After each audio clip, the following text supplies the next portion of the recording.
তো হাই বন্ধুরা, কেমন আছো? তো এটা হচ্ছে দীপদার যে দণ্ডি কেটে যাচ্ছে তার সেকেন্ড পার্ট।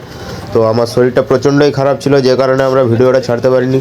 দীপদা আমাদের মেদিনীপুর থেকে পেরিয়েছিল 6 তারিখ, তো আমি ভিডিওটা ছাড়ছি 8 তারিখ। তো দীপদা যতদূর সম্ভব 7 তারিখ আমাদের বিদ্যাসাগর ইউনিভার্সিটি পার্কের ওইখানে ঢুকে যাবে, যেটা খড়গপুরে আছে। দীপদা তারপরে খড়গপুর দিয়ে যাবে না, কারণ ওপাশে অনেক অসুবিধা হবে। তো দীপদা ওই দিক দিয়ে বেঁকে বিদ্যাসাগর ইউনিভার্সিটি পার্কের ওইটা দিক দিয়ে বেঁকে ইন্টারন্যাশনাল হাইওয়েতে উঠে যাবে, যে হাই রোডটা আমাদের যাচ্ছে বেলদা দীঘা, এই রুটটায় যাচ্ছে।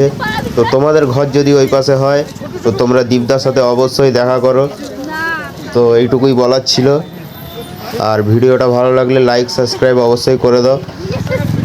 আর সরি গাইস, ভিডিওটা এত দেরি করে ছাড়ার জন্য। শরীর খারাপ ছিল, কিছু করার ছিল না। তো বাই বাই গাইস। দেখো দীপদার দণ্ডি কাটছে, তো তোমরা যতটা পারবে দীপদাকে সাপোর্ট করো। তো জয় জয় মহাকাল, জয় Shivshambhu, Har Har Mahadev. Bye bye guys.